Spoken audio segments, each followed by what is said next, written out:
We are going to give you a quick look at today's business headlines.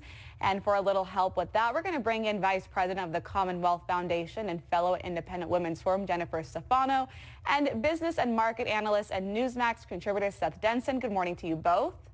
Good morning. Good morning.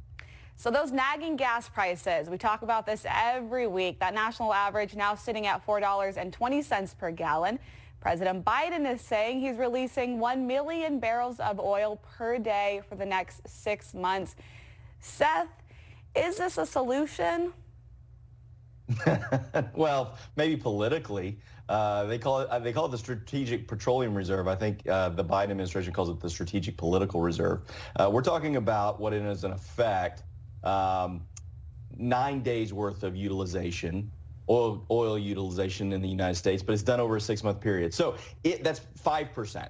So if we do see this rollout, we would talk about a 21 cent based on current gas prices shift. Now that sounds great, except here's the problem. Gas is going to continue to go up as we go into the summer months. And second, you wouldn't have to release any of the petroleum reserve if you would just pump more of what we already have in the ground.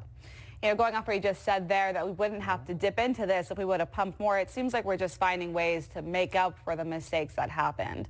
Now, the European Union also making a push to require clothing manufacturers to make both recyclable and more durable goods, sustainable clothing here.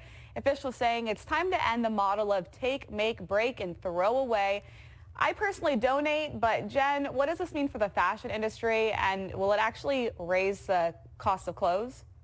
There already is a solution in the marketplace here. These clothes do get recycled and then they're pulled apart, shredded, sorted by color, cleaned, and then reused in textiles and even things like insulation. So there already is a private sector solution on this. On the other end, on the fossil fuel end that the radical left is complaining about in terms of shipping, there are already programs and private sector companies working to eat carbon and to otherwise get the negative impacts of using fossil fuel out of the air. So I fail to see why government needs to come in here. They're never innovators, they're takers. And this is hugely problematic and it's going to hurt what?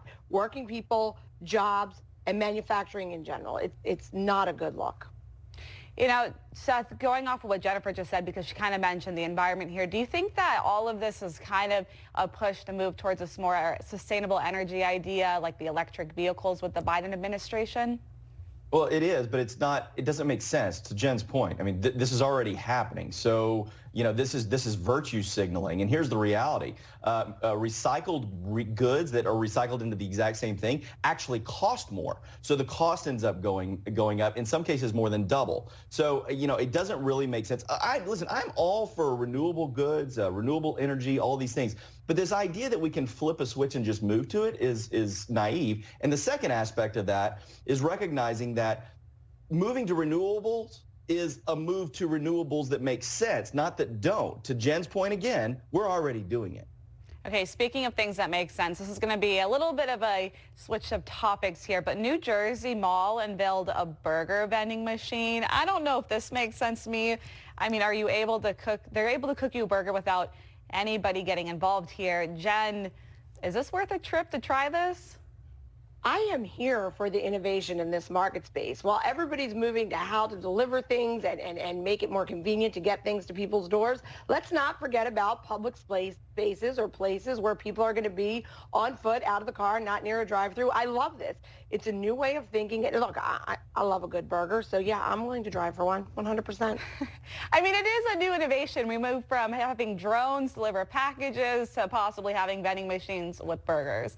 Seth Denson and Jennifer Stefano, thank you so much for joining us this morning. Thanks for having us.